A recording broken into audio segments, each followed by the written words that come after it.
Shalom and welcome to another in our series of podcasts from Temple Beth Am, a dynamic center for conservative Judaism in Los Angeles. This is a recording of Rabbi Adam Kligfeld's weekly Rashi study class. Hello to anyone who's listening on the Temple Beth Am podcast. Before we jump into our learning, I want Elon to come onto the screen and share some reflections given where we are on the Gregorian calendar today. Elon.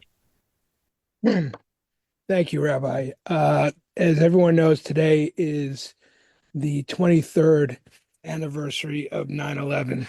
And this year, it's particularly poignant for me, given the events of October 7th. On 9/11, 2001, I had many friends who died on that day. They were largely men in their 30s and 40s with young families who were just going about their normal lives and going to work on a beautiful sunny day, and left behind them widows, young children, and in some cases, children that they never met. And when you think that that's the worst that you're going to see, and then something like October 7th happens and reminds us just how precious life is. And I think about my friends all the time, but obviously the anniversary of the date just highlights it even more. So I just want to dedicate this hour of Rashi to them and say, may their memories be a blessing. Amen. And well, obviously we're so sad for the losses of friends that you had that day. I don't know if you know that Elon worked for Cantor Fitzgerald, which is the single company that had by far the most number of people who were killed that day in the Twin Towers. We're obviously grateful that you're alive and well and able to share those reminiscences. Yehi Zichram Baruch, may their memories be a blessing. May we not forget what evil is. With that in mind, let's go forward. We are halfway through a Rashi, an appropriate Rashi on the depths of the bleakness and the blackness of darkness. I'll read the verse again so we can get into it, and then I'll paraphrase what Rashi said, and then we'll pick up in the middle of the Rashi. It's verse 22, chapter 10, verse 22. By the way, remind me at the end of class, I want to give an update on the schedule, because there was some confusion about that. Can you do it a little louder, please? Can I do it louder? Is that better? That's better. Okay. Is that too loud for people in the room? So I don't want to Garrett Morris you, if you get the reference. Okay. Vayet Moshe et yado al hashamayim. Moses extended his hand towards the heavens. Vayehi choshech afela. There was a dark kind of darkness. Did any of you listen to that Brian Regan routine that I sent around? It was a very darky version of a darkness. B'chol Eretz Mitzrayim, for throughout the entire land of Israel for 3 days. Okay, and on Egypt. Thank you, Egypt for 3 days. The first part of the Rashi was Rashi explaining what choshech afela is. How do you modify the darkness of darkness, or the absence of light? And he basically says that afela is like ophel, and ophel is another word for utter darkness. And he says what it means is not just that there wasn't enough light, but no one could see one another. And not only could they not see one another, but it was even more amplified than that. And they didn't get up from where they were. Now, that can be understood in two ways. Probably Rashi, well, I don't know how Rashi meant it. It could be that it was so dark they didn't want to hazard moving because they could injure themselves. Or we talked last week, and Rashi did not think in the realm of psychology, but he was a human. He understood what melancholy was, even if he had a different language for it, or was such an oppressive, depressing, physical darkness that it spread into one's spirit. And if you're that down, you cannot move. Rashi doesn't explain which one he means. It's one or the other or both. That's where he left off halfway through the Rashi on the phrase Omed ein yachol leshiv. The one who is standing cannot sit. Okay. Any leftover comments or questions on that before we finish that Rashi? Okay. Larry, are you in a place where you can read, or are you too focused on eating and zadying?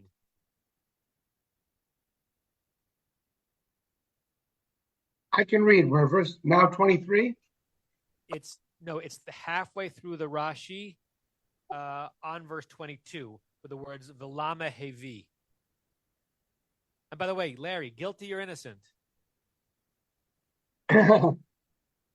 Well, it was a civil trial, so it's not guilty or innocent, but we found for the plaintiff. And as it turned out, we awarded him exactly the amount of damages that the defense had offered as a settlement long ago. What was your cut? Ha ha ha ha. Well, glad I wish. for you have participated in the lofty wheels of justice. You want to call it lofty. I don't think that we arrived at truth or necessarily justice, but we were more in that direction than the other. How about the American way? I wish. Okay, keep going. Vilama Hevi. V'lama hevi aleihem. One more. And why did he bring to them darkness?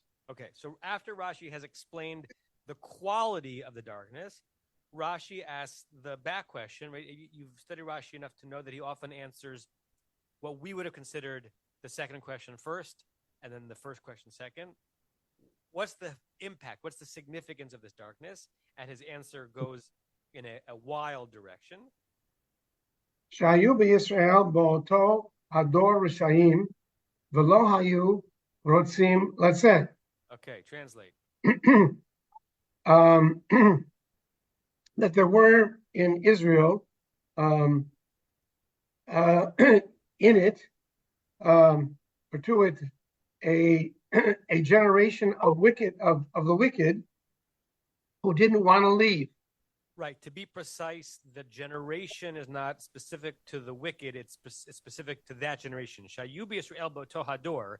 Within the people of Israel in that generation, they were Rishayim, they were wicked ones. They didn't want to leave.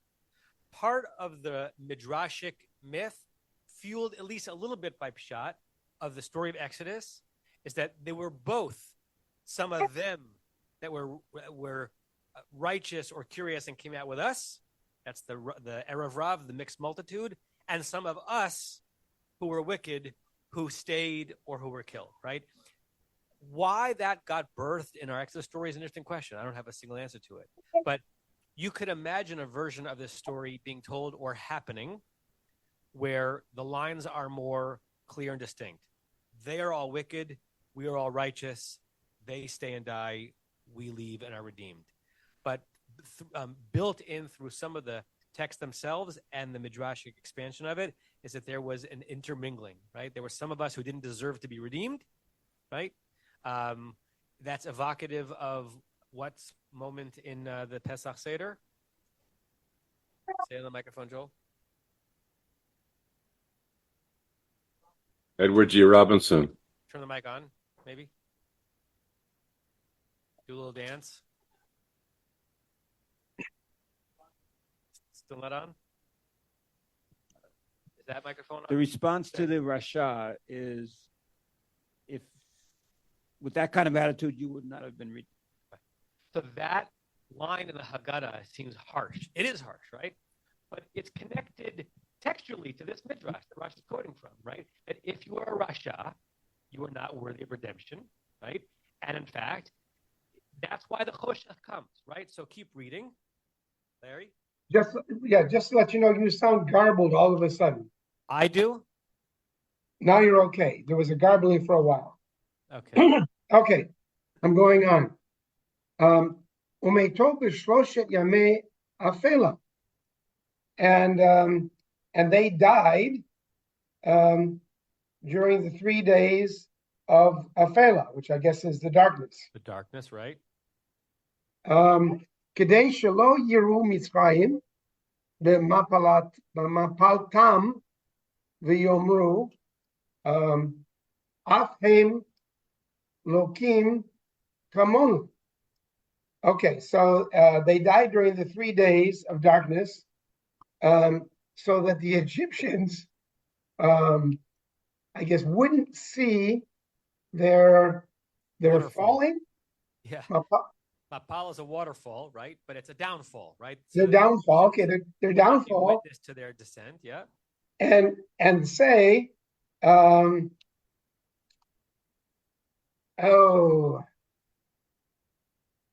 Afhem Lokim Kamonu.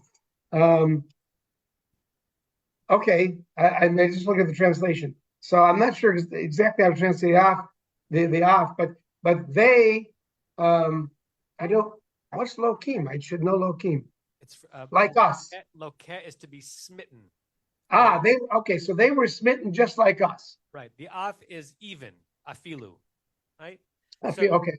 Rashi spins out this creative midrash that part of this darkness obviously was to punish the Egyptians, but part of the darkness was to punish us, but not give the Egyptians the satisfaction of seeing those of us being punished. Gave God cover, right, for picking off the ones of the Israelites who didn't deserve to be redeemed. Okay, let's pause there, see your reactions to that. Norm, use the microphone. I just think that in a spirit of national modesty, we should point out that there were Rashaim who did not want to leave Egypt, and there were also some Rashaim who did want to leave Egypt and left with us, which explains the presence of problematic people in the ensuing few books of the Torah. Yeah, and in shuls everywhere. In the ensuing 4,000 plus years of history. Yeah, right. Just linger on this for a second. It's just a very interesting literary thrust here, right? It's like someone's trying to get in. First of all, it's an interesting admission by the Midrash that is not forced by the text. That says that not all the descendants of Abraham, Isaac, Jacob, Joseph, the 12 tribes who were in Egypt were good ones. Now, it's harsh to think of our God offing them, but it's an interesting confession, right? A recognition that our tradition is not a guarantee of righteousness. Right? Our tradition is not a guarantee of God's rewarding you for your behavior, right? And this notion that as God wants to carry out God's nastier obligations of getting rid of the Israelites who don't deserve to be redeemed, God doesn't want to do that in a way that complicates the meta story, which is that God redeemed the Israelites.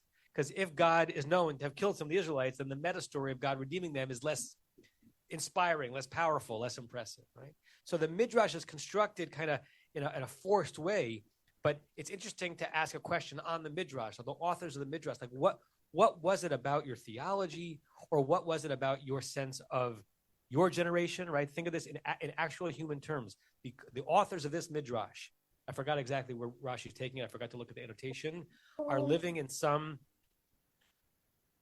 generation in Babylonia or land of Israel where they needed to write this Midrash. They needed to somehow express the fact that some of the Israelites weren't worthy of being redeemed. We don't have an answer to the question, but it's a good question to ask why. Sue, and then I see Rick's hand. Hold on 1 second, Sue, get your microphone. I have a couple of thoughts. One is he snuffed them out with darkness, which is, I mean, we've had this series of kind of much more actively, physically ugly plagues, and of course the big one coming up later. But he's the goal, the stated, according to the Rashi, I'm gonna filter them out with darkness. It's sort of soft. It's kind of a soft landing, it seems to me. That's one thought, and then the other is because we all do this all the time with everything. Like that's having all the bad guys running around within the good guys. If filtering out the good guys from the bad guys is we're facing it obviously in an utter impossible magnitude now. It's hard to do even if you're God. Yeah. Right? We'll get to that. We get to the 10th plague too, the classic question. about the 10th plague, why did God need the blood on the lintel, right? Shouldn't a divine plague be smarter than Santa Claus and know who was wicked and who was not, right? It's hard to be so precise in your weaponry, even if you're God. I saw Rick and then Rebecca. Hi. I just have a problem with the reason. And I think that Larry had skipped it in between Choshech and where he picked up. But the part, Velo hayu rotzim latzeit, that's their sin, that they didn't want to leave. I picture all sorts of times in our history where we were told to get out of a place and some people wanted to stay and some people they couldn't leave or they didn't want to leave, but we've been thrown out of a lot of places, and it's never been that the people that stayed were deemed as wicked because they didn't get out of town. So I don't like that part of things. It wasn't a thing like when they exposed Moses and they said, "Hey, this is the one that killed the Egyptian." I mean, that's against your people, but what did they do here besides not wanting to leave? It was a scary thing to leave. I don't know. Yeah, they didn't have faith, but there's no reason besides lo rotzim latzeit. So I have a problem with that. So that reaction makes sense, and just pay attention to the letter V in Rashi. Shehayu b'Yisrael bo'to hadorashim. There were many people in that generation who were wicked. V, and they didn't want to leave. I'm not sure Rashi is saying that their wickedness was that they didn't want to leave. But because, if I had to explain Rashi as generously as possible, because of their wickedness, because they identify with the Egyptians, because they eschewed God's sovereignty, because they had become so assimilated, right? Then they would prefer to be there than to put their stock in the God of Israel, right? That it's not that they're not wanting to leave. It was the wickedness, but they're not wanting to leave was a representation of their wickedness. And by the way, that is in some ways a common thrust of critique that we modern assimilated Jews both articulate and are sometimes the object of, right? One of the classic critiques of the Purim story, which I've shared many times, is that the reason why the Jews of Shushan were so vulnerable is because they were a sort of an assimilated, rather wicked, or certainly not pious diaspora community, naming their children after pagan gods, right? Mordechai from Marduk, Esther from Ashtarti, going to beauty contests and sleeping with a non-Jewish king. Who would have expected such a Jewish community to have the ability to withstand, enemies? It's only when you're pious and you're focused and you're from, right, that you might be able to do that. So that is a trope within our tradition, and of course that is thrown at us, right? Coming out of ultra orthodoxy all the time is that the reason why the Jewish people have not been able to be triumphant is because we have lost our way, and we would rather side with the Western modern culture that we live in rather than the Torah culture. And some of that critique is horrific, and some of that critique hits home on some level, right? So I do think that there's a common thrust in Jewish thought to say, which side are you on? And if you become so comfortable in the host environment, you might have gone too far away, right? In which case, would you be redeemed? Rebecca, and then Stevie, and then Larry, is your hand up again? Okay. And it was Larry. If God striking them down in the darkness is so that the Egyptians won't see, it seems like either that would have included, totally disappearing or, disintegrating the body, so there'd be no evidence when the lights do come on, or that the other Israelites somehow in the dark had to manage and bury them so that there wouldn't be evidence. So it seems, especially far-fetched that, okay, striking them down so nobody will see them is one thing, but then there's going to be evidence when it gets light. So the narrative of the Midrash doesn't fully hold water, right? We're going to find out later that in where the Jews were, there wasn't darkness. So the fact that the Egyptians, they were clouded from just knowing what was going on, but the Israelites could still bury their own, or a kind of magical disintegration. There are holes. There are holes in that. Stevie, Larry, Rosemary. Yeah, I don't know if Rick will appreciate this, but in the Midrash version in Shemot Rabbah, it's a little bit more detailed, and it says Lefi shayu poshim b'Yisrael, right? Because since there were, transgressors in Israel, shahaya lehen patronim min hamitzrim, that had patrons from the Egyptians, v'haya lehen sham oser v'chavod, and they had great honor and position, v'lo hayu rotzim letzeit, and they didn't want to leave. So it doesn't say that they, like, what they did was what we would call collaborators or participators in the oppression, but close to it. It certainly implies that without exactly saying it. Yeah. Or at the very least that they're not wanting to leave. It has to do with their comfort and lack of oppression. So it's a little bit more detailed than just the the part that Rashi quotes. Yeah. Thanks, Stevie. Larry, Diane, and then Rosemary. So first of all, this is Parshat Bo, right? That we're in the middle of studying? Yes. Good, because I want to, now that Diane is the coordinator of the drashot for the library minyan, I want to tell her I want to do the drash on Bo. And the reason is, I see this as a continuation, a really interesting continuation of all the Israelites who were resistant and blamed Moshe and Aaron earlier on. I don't have an exact number, but the ones who blamed him for making their lives worse, and the ones who didn't want to go, and the ones who rebelled in the Midbar, and the Korach, the people who were with Korach, and I could go on and on and on. I can link them together. And this is telling us, at least Rashi is telling us with his Midrash, which I'd be interested to, I will take a look at afterwards, that is an equal danger to the community, to Israelites or to the Jewish people, is the danger from within as from the danger from without. But what I find shocking here is, in this case, it says that they were destroyed. But we know that they weren't completely destroyed. So I don't have anything more to say other than I want to study this a little bit more to see what the different commentators say. Yeah, I mean, you could take a cynical read of this and say, God, you didn't do enough. You didn't get enough of the wickedness of the community out, because look what happens days after you left, you redeemed them, right?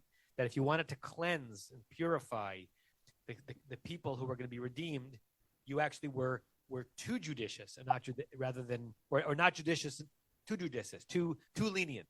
You left too many of the potential revolutionaries in. Rosemary, can someone give Rosemary a microphone? Or do you have something you wanted to add, Stevie? All right,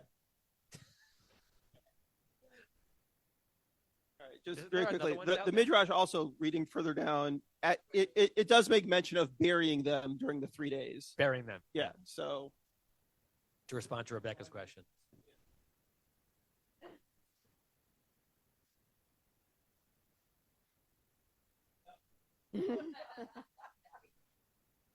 Okay, Rosemary. I feel kind of this shows justice, because first of all, for me, the darkness is always the absence of God, and the Jews who were in the side which they were punished, they didn't have the light in them, so it doesn't say they were living in Goshen. Louder, please. Speak right to the mic. They were living in the center. It just says that they were wicked people, so they can be living anywhere, because in next number we will find that it says Egypt was in darkness, but in Israelites didn't have the darkness. They were in light. So it shows first the region they were living.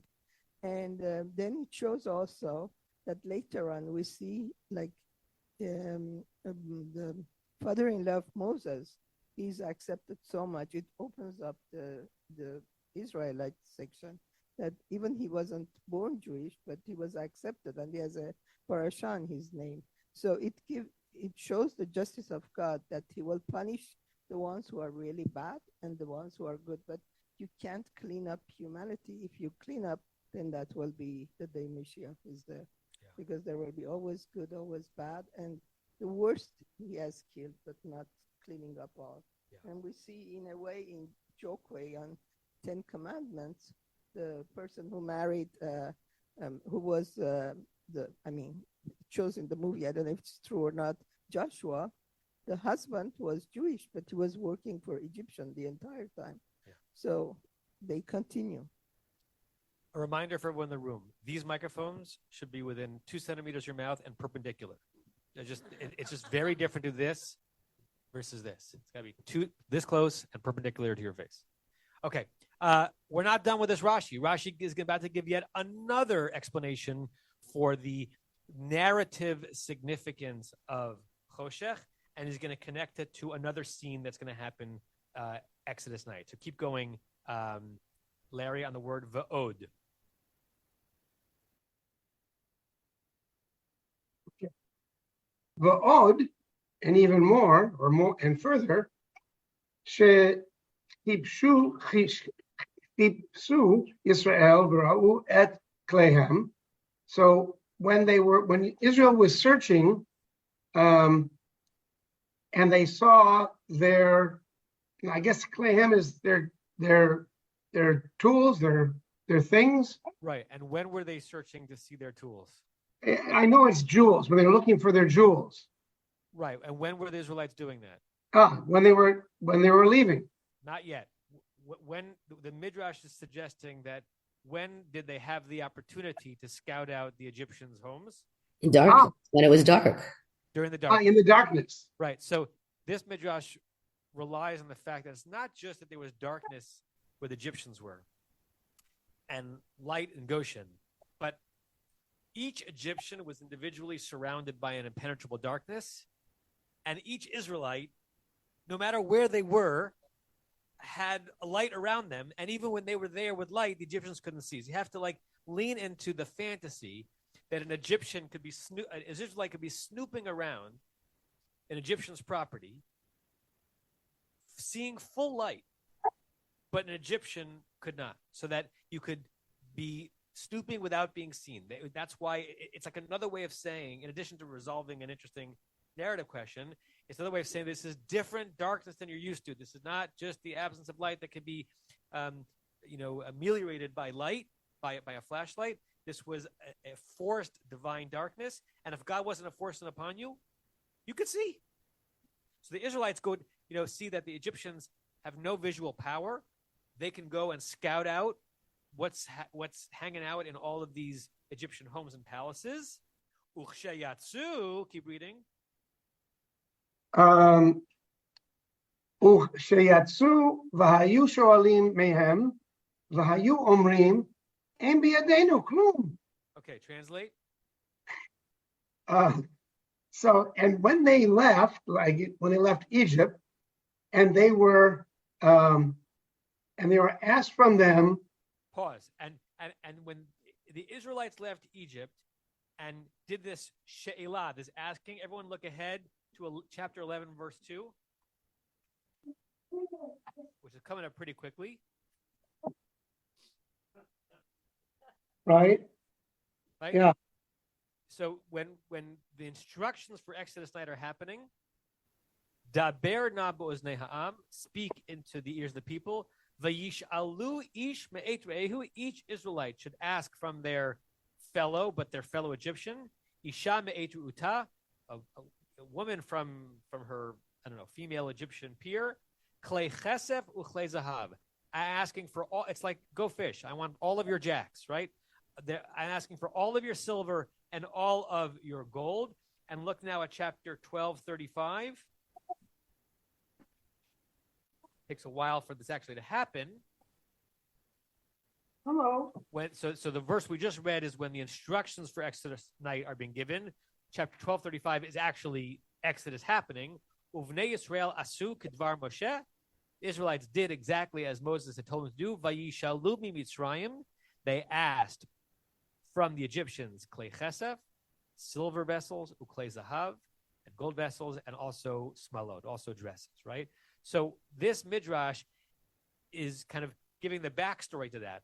How did the Israelites know exactly which houses had which things? I want your 2 silver teacups. I want that gold, vessel, and those 2 dresses that, one's purple, one's red. How'd they know? Because they had gone on a scouting mission. And go back now to our Rashi, when they left, and the Israelites would knock on their neighbor Egyptians' doors and say, hey, I want this, that, and that with a full inventory. Ve'omrim ein bi'adenu klum. And the Egyptians say, we don't have, I don't know what you're talking about. We don't have any of that in our house. Keep going. Can I just comment? So obviously this part is not part of the story. It's a midrash that's not part of we don't have any evidence in the text later on that there was any resistance. So this act of resistance by the Egyptians is only part of the midrash that the Rashi is relating here. Anyways, Omer lo, so this is the Israelites would say to them, or I don't know why it's singular, but anyways, I guess the individual. It's imagining an individual interaction. So right. On the night of Exodus, Israelite says, give me these 4 things in inventory. Egyptian says, I got nothing. The Israelite says, Ani re'iti beveitcha. I saw it in your house. Uv'makom ploni hu. So I now know what this means. I've never seen the word ploni referred to as a place or as opposed to a person. I always thought it was a person so-and-so. So, and I saw it in such and such a place. Correct. It's on your nightstand behind the picture of you and your wedding, right? I know exactly where it is. And it's, again, this is fanciful built on fanciful, right? But it's a wonderful fantasy to imagine the Israelites on the way out having a full assessment of everything owned by their oppressors. And once again, with God's power behind them, being able to wield complete control of the situation. And, it's like, in a yard sale, like taking the exact things they want with them because they've already had a chance to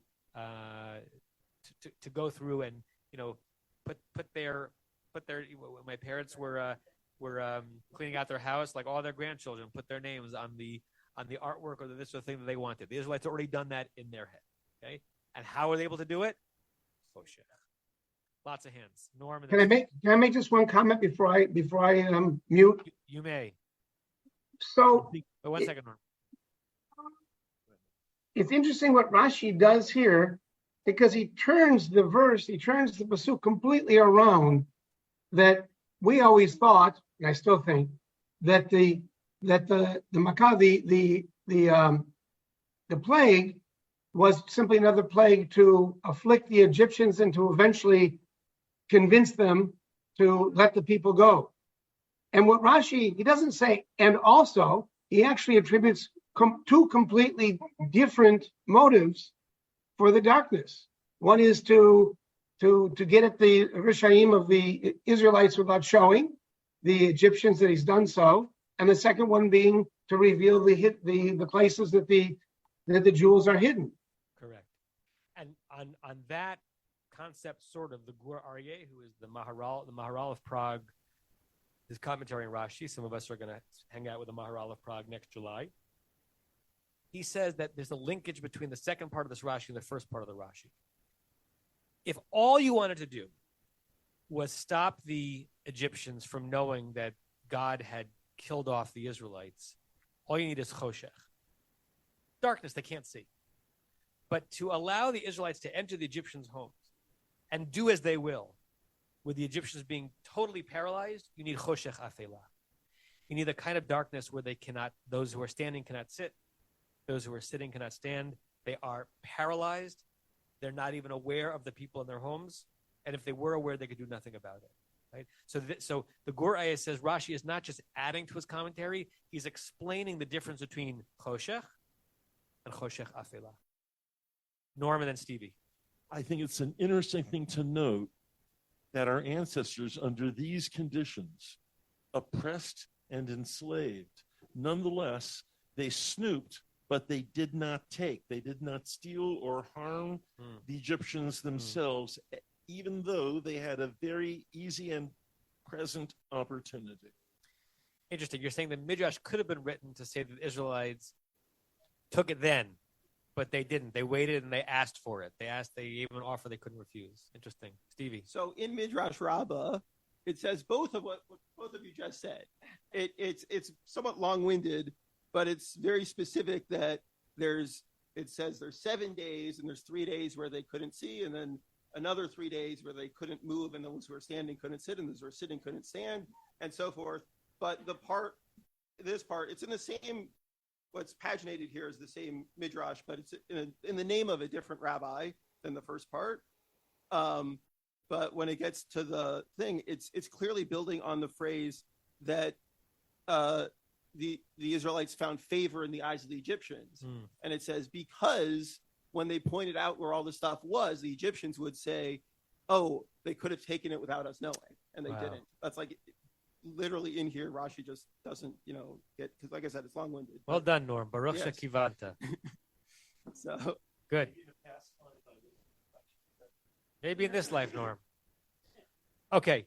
That's the end of that's the second half. It only took us 38 minutes to do the second half of last week's Rashi. So let's go to. Well, actually, there's one more Rashi on Shlosha Yamim, but Rosemary, let's give her Rosemary a microphone. I'm just thinking the punishment that the Israelites had. It was an awareness that God gave people that the next one, which will be the blood putting on the door, it would make it sure that if you don't put, your child would die. Yeah. Probably this was an aware thing. I mean, starting with bad people, but also saying, I will do what I have said I will do. Yeah. Good. Okay. Shloshet Yamim. Larry, you're still up if you want to take it. Shloshet Yamim? Yeah. Okay, hold on.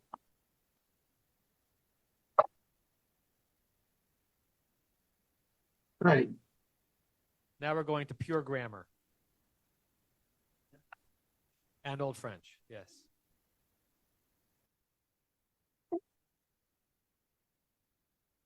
Is it on the bottom of Kaf Yud Bet? It's right after Plony Who. Rashi? Yeah, hold on. Oh, right. So in some version of Rashi, this is Rashi's first comment on that verse. So go above it. Go above? Wait a second. Meaning, in some in some printings of Rashi, it is the first comment of Rashi on that verse, as opposed to the last comment of Rashi on that verse. So go above. Right, but I've even got. No, I don't. I was going to say I've got more than that. No, I don't. Okay, Shlosh Yamim. Shalosh Yamim. Okay, that first word is, I don't know if you're in a pointed version of Rashi or not. It's shilush. Shilush. Okay, sorry. It's like a threesome. It's turning the. I always forget which is cardinal, which is ordinal numbers. 3 is what? 3 is cardinal number, right? Yeah. It's turning the number 3 into a concept, a trio. Maybe trio is the best way of saying it. So it's a trio of days, and basically what Rashi's saying here is two things. One, that shloshet is not just the word shalosh. It's like it's in smichut, and a number can't be in smichut, right? A number can't be grammatically in smichut, so it has to not be the word shalosh. It's the word shilush. It's a threesome, a trio of what? A trio of days. Okay, doesn't really change our understanding of the meaning, but Rashi wants to flesh that out. Keep going. Tertiena below us, so he's translating it into French, yes. But I don't know the word tertiena. Okay, so according to Otsar Shel Rashi, tersen. Is that a word still? Tersen, what does it mean? It means a threesome. Yeah, right. A tersen, a kvutza shel shlosha. Okay. He writes interestingly tertzaina. right? But that's how Rashi wrote Old French in Hebrew letters, right? In Yiddish, right? And through the Dutch and then around through the Swahili. Keep going. V'chein. וכן שבעת ימים בכל מקום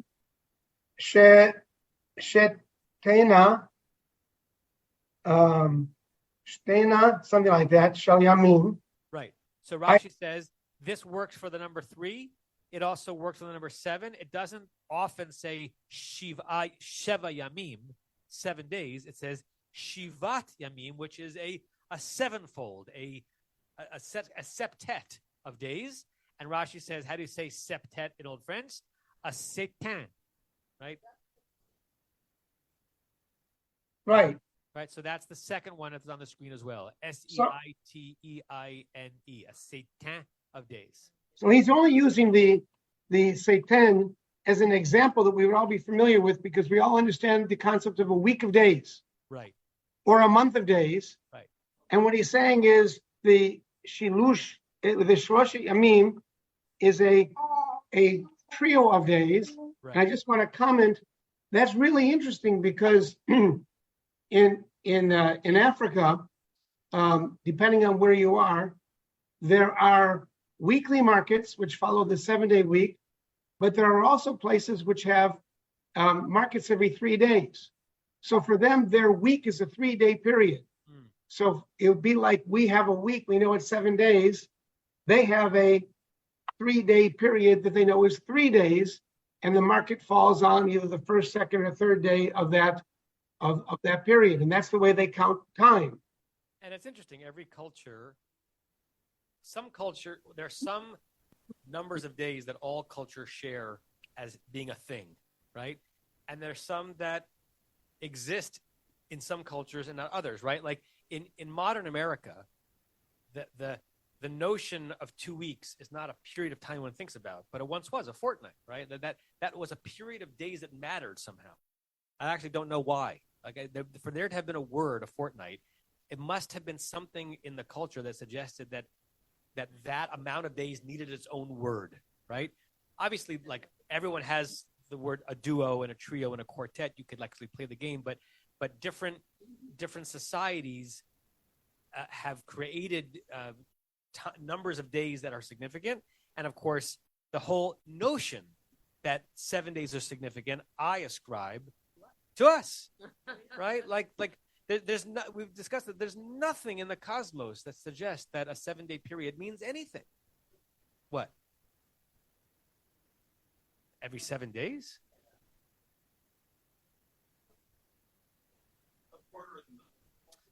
Yeah, but even that is arbitrary because you could have done a sixth of a moon and a third of a moon. You could have done 758s, but quarters add up nicely. Yeah.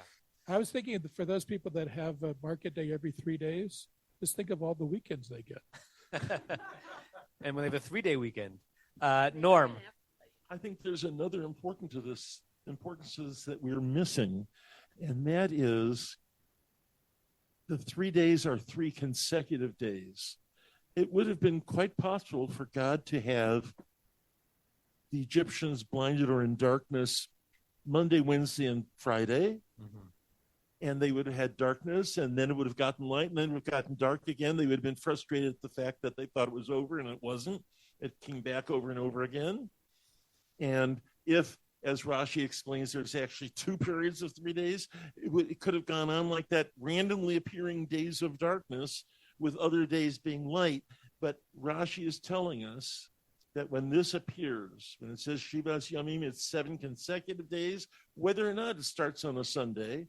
And when it says Shloshes Yamim, it's 3 consecutive days. Yeah. It's 1 3-day long period. Yeah, like the as oppressive as the upcoming 3 days of Yontif, we're going to have 3 weekends in a row.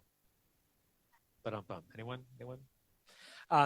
Rick, for those who are not on Zoom, Rick adds that we have the same thing with the notion of a score, right? 407 years ago, no one thinks really in 20-year periods now. For some reason, early English had that as a concept, right? We talk about decade. No one talks about scores anymore. Tova said that the Egyptian week was actually 10 days. Hold on. People in the room, don't speak unless you're on a microphone. It's not fair to the Zoomers. Okay, let's go to the next verse. Verse 24. Is that where I am? Verse 23. Verse 23, which we referred to already because Rashi referred to it in the previous comment, but we're going to read it slowly. And Rashi is quiet on this verse itself, but we're going to read at least one commentary. Sue, do you want to read verse 23? Sure. Let's give Sue a microphone. Perpendicular. Lo ra'u ish et achiv, v'lo kamu ish mitachtav, shloshet yamim. Yeah. No. You got to the et nachta. L'chol. Shloshet yamim u'lechol b'nei Yisrael haya or b'moshvotam. Good. That's it. Or haya or b'moshvotam. Okay. They didn't see each other, not one to their brother, literally. Mm-hmm. And they didn't get up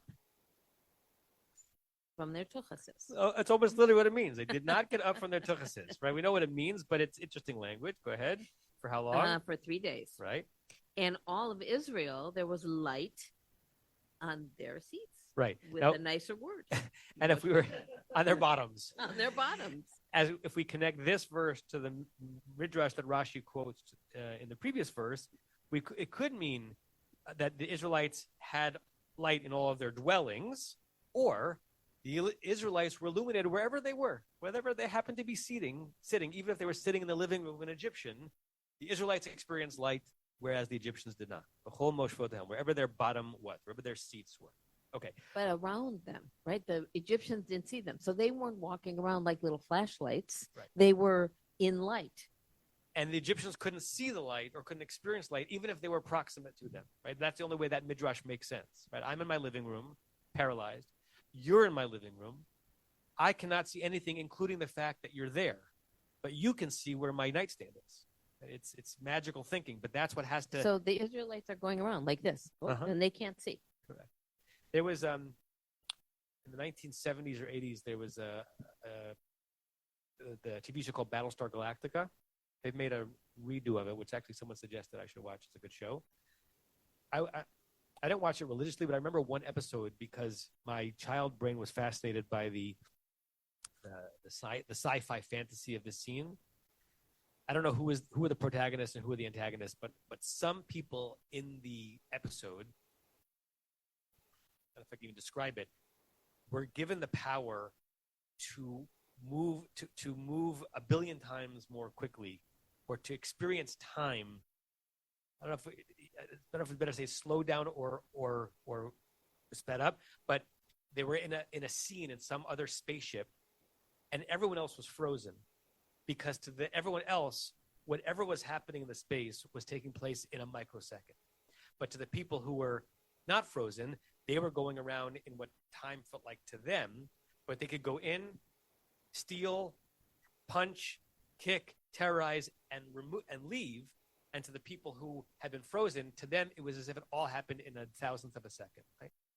As if time could be different in the same place for one person over another, right? It probably connects, but in a sci-fi way, to the notion of relativity and where you are and how gravity is impacting you. You're experiencing time differently, right? It's a version of that going on here, that two people in the same place, the Israelites and the Egyptians, but they're experiencing light or its absence radically differently. Tova, and then Larry has a hand up, and then we'll read Kasuto on this verse. So you got to get up the microphone. This is making me go back to the comment that I made last week about this darkness somehow being related to the pre-sun and moon era of God has divided light from darkness, whatever the light was at that time, in the absence of the sun and the moon. But it's like here's the... I can't get it any closer. There it is. All right, how's this? No, I don't want you to be sick. Just put it Right, that's okay.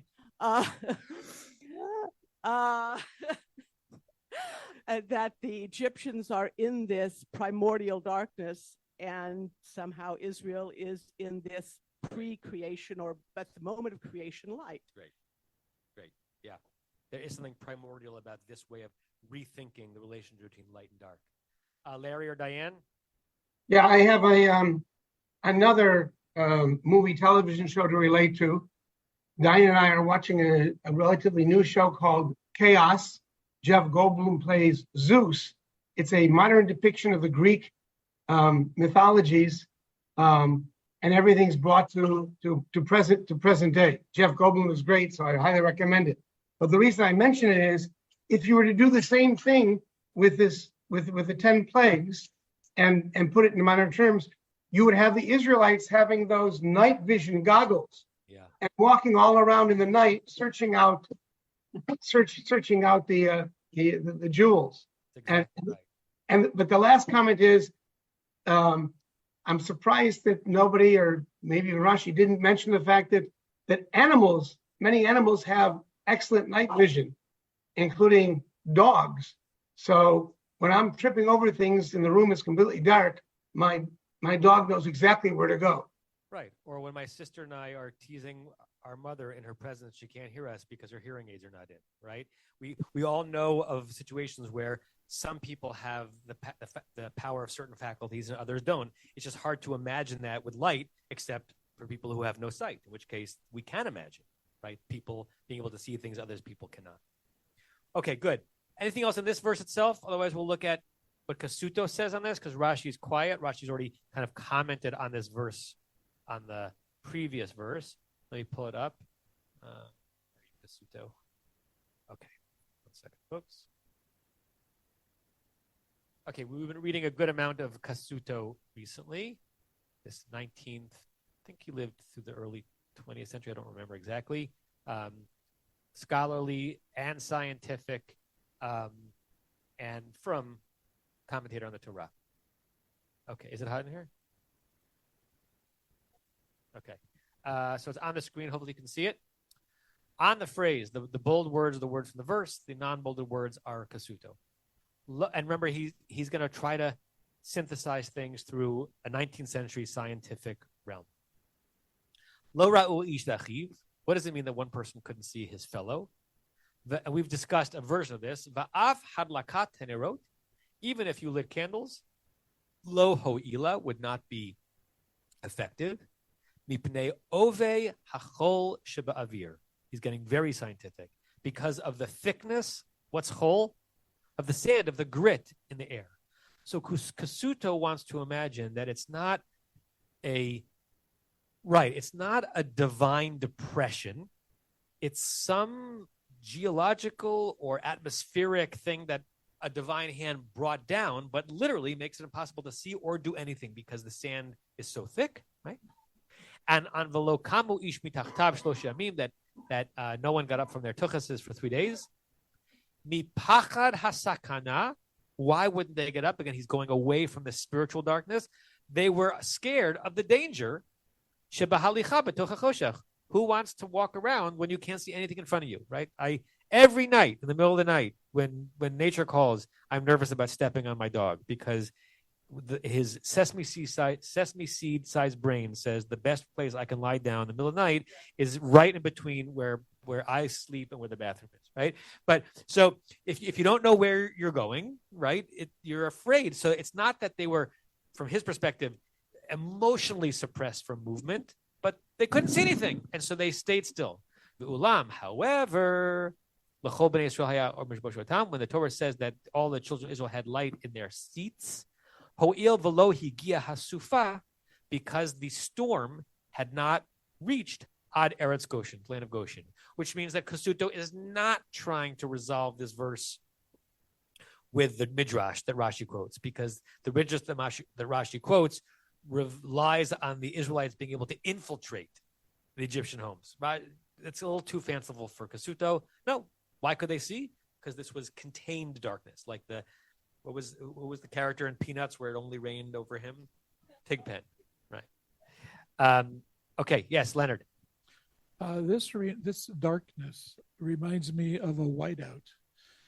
I've spoken to somebody who actually worked in Greenland where they have whiteouts, where the snow blowing is so thick you can literally see absolutely nothing. Wow.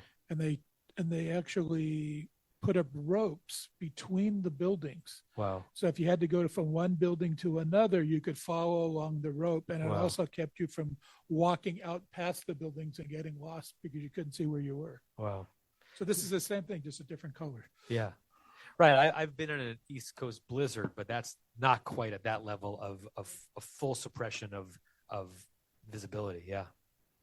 I've seen fog like that, right? I've definitely been in fog where you have to pull over to the side that you cannot move. You cannot see 2 feet in front of you. Okay. Anything else in that verse? Let me give you a quick calendar update, and then maybe we'll just read the next verse quickly. As many of you know, normally I stop teaching in Elul and we pick up on Sukkot. I decided that I would teach for a few weeks of Elul because there was so much missed time over the summer. I'll teach next week, and then next week will be the last class until Chol HaMoed Sukkot. Okay, so we'll have taught 3 Wednesdays in Elul with pleasure, but I wanted you to know that. So next week there'll be class here. Up to you, Leonard, if you want to do some teaching in between. But my next class, I am teaching next week, but then after that, the next class will be Chol HaMoed Sukkot in the Sukkah. The 18th. I'm teaching the 18th. And that's it. So I will have taught 3 Elul Wednesdays, and then I want credit, and then I just need the hours for high holiday prep, and then look at the WhatsApp chat to see if there will also be a class that Leonard will be teaching. Okay. We have 2 minutes. Let's jump into the next verse. By the way, we finished the second Aliyah of Parshat Bo. So now we're on the beginning of the third Aliyah. Alan, do you want to read? We'll linger on it next week, but do you want to read verse 24? Let's give Alan a microphone, a perpendicular microphone. Oh, you just turned it off. Or it just went red. Or use Stevie's. Okay, use Stevie's. Use Stevie's. Vayikra Pharaoh el Moshe, Vayomer, Lechu ivdu et Adonai, rak zonchem uvkarvchem yitzag. Yutzag. Passive. Yeah, it's a pual verb. Okay. Gam tabchem yelech imachem. And Pharaoh called out to Moses, or said, summoned Moses, and told him, go and be with your God. Worship, Ivdu. Ivdu, yes. Ivdu, to worship your God. Only your sheep and your cattle, Yutzag, would stay here. Right, stay put. The root of Yutzag is either Yud Sadi Gimel or Nun Sadi Gimel. It means stationary, okay? That's where I draw the line. All those things are going to stay. But your children can go with you. Right. Good translation of Gam as but, because normally we don't translate Gam as but also doesn't make sense here, right? I'm holding the line on your Tzoon and your Bakar, but sure, you can send your children, right? So in order to make sense of this verse, we'll have to go back into a little bit of the previous negotiations as to what Moses has said and what he has not said as to what their intention is. And once again, we're seeing Pharaoh release, and we're about to see Pharaoh's last conditional release, right? Because the next one is the 10th plague. We'll pick up there next week. We'll read that verse again more slowly, but that gives us something to think about between now and then. Have a good week, everybody. Kol Tuv and Shalom Al Yisrael. Thank you, Rabbi. Rabbi, the only Wednesday in Sukkot is Hoshana Rabbah. So does that mean we're going to stop Hoshana Rabbah services by 8:30? That's a good question. Thank you for noticing that. Wednesday is Hoshana Rabbah? Yeah. So put on your calendars now that Hoshana Rabbah, come to shul at 7, and Rashi class will begin immediately after, probably around 9. I'm comfortable teaching 9 to 10 that day. If some people can only go to 9:30, I respect that, but we're not going to cut short Hoshana Rabbah. That is the wait, what about the 16th? You might need to go one more time. Oh, 16th is the 16th Erev Sukkot? We can do that too. 16th is Erev Sukkot. I'll put that in the Zoom. It's really after Yom Kippur, but this week we have a Wednesday in between Yom Kippur and Sukkot. So I'll teach next Wednesday, October 16th here. And then the following week, the 23rd, class will begin. Yeah, but I have a staff event at 9:30. Watch the WhatsApp. I will update you on the WhatsApp. But there is class on the 16th of October. You could switch to Tuesday during Sukkot. What's that? You could switch to Tuesday during Sukkot. You've done that in the past. Yeah. Watch the WhatsApp. All right, bye everybody. You have been listening to another in our series of podcasts from Temple Beth Am, a dynamic center for conservative Judaism in Los Angeles. If you enjoy these podcasts, we invite you to write a review on the Apple Podcast site or wherever you get your podcasts. For more information about Temple Beth Am Los Angeles, go to tbala.org.